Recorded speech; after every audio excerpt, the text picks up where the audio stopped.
कभी वो अपनी झूठी वीरता दिखाते हैं, कभी शेखी मारनी होती है, कभी कबीरदास जी को गोरखनाथ जी से मिलवा लेते हैं अपने भाषण में, कभी गटर से गैस बनाते हैं, कभी बादल में मिसाइल छोड़ देते हैं, कभी मांस मछली की बात करते हैं, कभी ईमेल उस समय की बात करते हैं जब ईमेल था ही नहीं, उस जमाने की बात करते कि मैंने तब ईमेल भेजा, कभी हवा में उड़ते हैं तो कभी समुंदर के नीचे चले जाते हैं। अब मैं आपसे एक सीधी सी बात पूछना चाहती हूँ बहनों और भाइयों, आप दूर दूर से यहाँ आए हो एक नेता की बात सुनने के लिए, इन बातों से आपके जीवन का क्या मतलब है बताइए? कोई मतलब है? मेरी बहनें यहाँ बैठी हैं, सबसे बड़ी आपकी समस्या आज क्या है? क्या है? महंगाई है। मुझे लगता है कि कुछ हो गया है मोदी जी को, समझ नहीं पा रहे हैं। क्या होता है ना, कई बार इतनी सत्ता हो जाती है कि लोग सच्चाई बताते ही नहीं हैं, घिर जाता है इंसान, चाहे उसके संघर्ष की कुछ भी उसका अनुभव होता है, लेकिन जब सत्ता इतनी हो जाती है लोग डरते हैं, अधिकारी डरते हैं, जो साथ में काम करते हैं वो डरते हैं कि असलियत ना बताएं, तो वो इंसान कट जाता है जनता से। और मुझे सचमुच लगता है कि मोदी जी कट चुके हैं देश की जनता से। कैसी कैसी बातें कर रहे हैं, जब आपकी समस्याएं सीधी सीधी महंगाई, बेरोजगारी सबसे बड़ी समस्याएं। 10 सालों में आप बताइए मुझे, महंगाई घटी है? बेरोजगारी बढ़ी है कि नहीं? बढ़ी है ना? आपको मालूम है बहनों, आज 45 साल में सबसे ज्यादा बेरोजगारी ये देश देख रहा है। किसकी बदौलत? मोदी जी की 10 साल की सरकार रही है। आज कह रहे हैं कि सिलेंडर को 400 में बिकवाएंगे, तो पिछले इतने सालों से 1200 में क्यों खरीदवाया? मेरी बहनें सिलेंडर भर नहीं पा रही थी, तब कहाँ थे मोदी जी? चुनाव नहीं था ना बहनें, इसलिए चुनाव नहीं था। अब चुनाव आ रहा है तो सिलेंडर का दाम घट रहा है, चुनाव आ रहा है तो महंगाई घटाने की कोशिश हो रही है। नहीं तो अब तक पेट्रोल डीजल के दाम क्या थे? नहीं तो अब तक आप अगर दुकान जाती हैं, आजकल नवरात्रि का समय है, त्योहार का समय है, आप दुकान जाती हैं अपने बच्चों के लिए कपड़े खरीदने के लिए, अच्छे अच्छे कपड़े पहनेंगे इस समय, या कुछ खरीद और जूते खरीदने के लिए, या फिर सब्जी भाजी खरीदने के लिए अगर आप दुकान जाती हैं तो क्या होता है? घबराहट होती है कि नहीं कि आधी चीजें खरीद नहीं पा रही हैं? मुश्किल से आप पैसा इकट्ठा करती हैं। जब कोई बीमार होता है घर में तो इलाज के समय क्या होता है?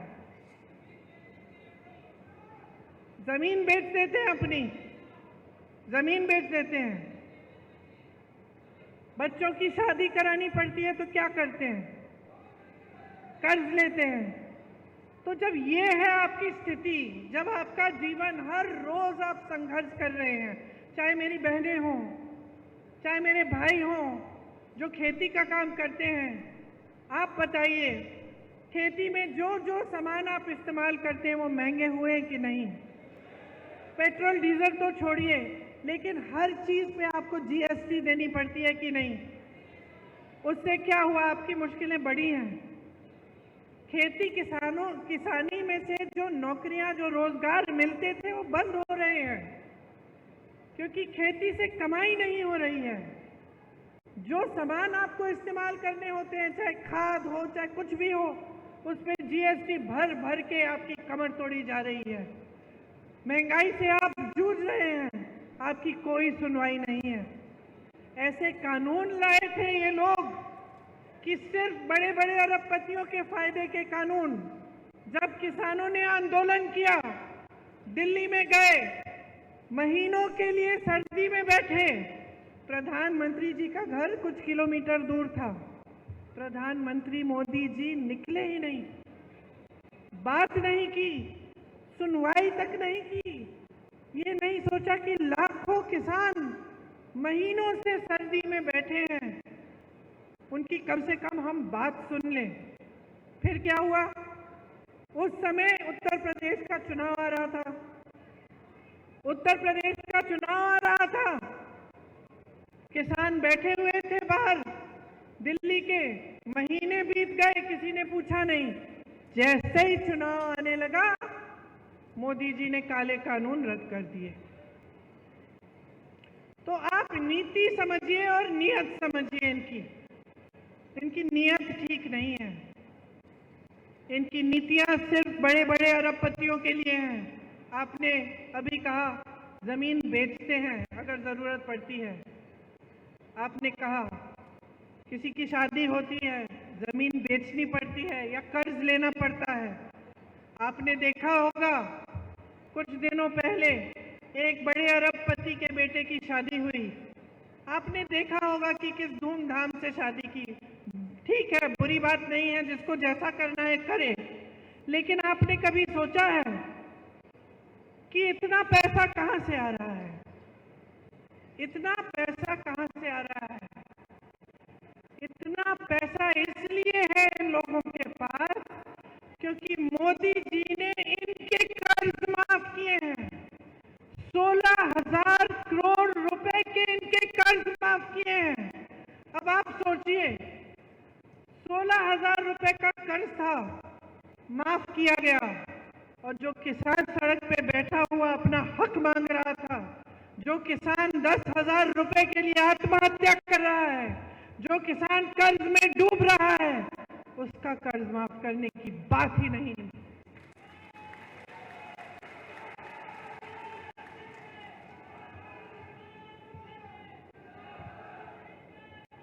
आपको सिर्फ ये दिखाया जाता है पूरी मीडिया में, टीवी पे, आप फोन खोलेंगे तो फोन पे आपको यही दिखाई देता है कि देश आगे बढ़ रहा है, तरक्की हो रही है, सब बहुत खुशहाल हैं। ये सच्चाई है क्या? जब आप देखते हैं कि बड़े बड़े प्रधानमंत्री, बड़े बड़े राष्ट्रपति आ रहे हैं देश में और G20 जैसे बड़े बड़े इवेंट हो रहे हैं, तो हम भी भारतीय हैं, हमें भी गर्व होता है। ऐसी बात नहीं है, आपको भी गर्व होना चाहिए। ठीक है, अच्छा है, लेकिन क्या इसका मतलब ये है कि इस देश की एक और असलियत नहीं है? इस देश की एक सच्चाई ये है कि इस देश का गरीब रोज सुबह शाम संघर्ष कर रहा है। इस देश की सच्चाई ये है कि आप जो यहाँ बैठे हैं, आपकी कहीं कोई सुनवाई नहीं हो रही है इस सरकार में। महंगाई बढ़ती चली जा रही है, बेरोजगारी बढ़ती चली जा रही है, और रोजगार देने के बजाय क्या कर रहे हैं? अग्निवीर जैसी स्कीम ला रहे हैं। राजस्थान ने, उत्तराखंड ने, हरियाणा ने, पंजाब ने, यूपी ने अपने बेटों को हमारे सरहद पे भेजा, शहीद होने के लिए भेजा। आज की बात नहीं है, पीढ़ियों से आप भेज रहे हैं। आपके दिलों में देशभक्ति की भावना है, आपके दिलों में देश के लिए प्रेम है। आप कहते हैं कि हमारे बच्चे जाएंगे, रक्षा करेंगे देश की, और आपके बच्चे जैसे ही नौजवान बनते हैं, दौड़ लगाना शुरू करते हैं। मैंने आंखों से देखा है। मैं जब गिरफ्तार हुई थी, किसानों का आंदोलन चल रहा था, मैं लखीमपुर खीरी में थी, यूपी में। उस समय कुछ किसानों को एक मोदी जी की सरकार के एक मंत्री ने कुचल दिया था। 6 किसान मर गए थे, शहीद हो गए थे। मंत्री के बेटे ने, शायद मंत्री ने जीप के टायर के नीचे कुचल डाला था। हम उन्हें मिलने जा रहे थे। उस समय पुलिस हमारे पीछे पीछे थी और हमें पकड़ने के लिए आई कि आपको गिरफ्तार करना, आप नहीं जा सकते, क्योंकि हम चाहते थे कि हम उनके परिवारों से मिलें। तो सुबह के 3:30 बजे थे, अंधेरा था अभी, और हम एक गांव के बाहर रुके हुए थे कि हम किस तरह से लखीमपुर खीरी पहुंचे पुलिस के बिना, कि पकड़े बिना। उस समय मैंने देखा कि 15-20 लड़के नौजवान एक ग्रुप में दौड़ लगा रहे हैं।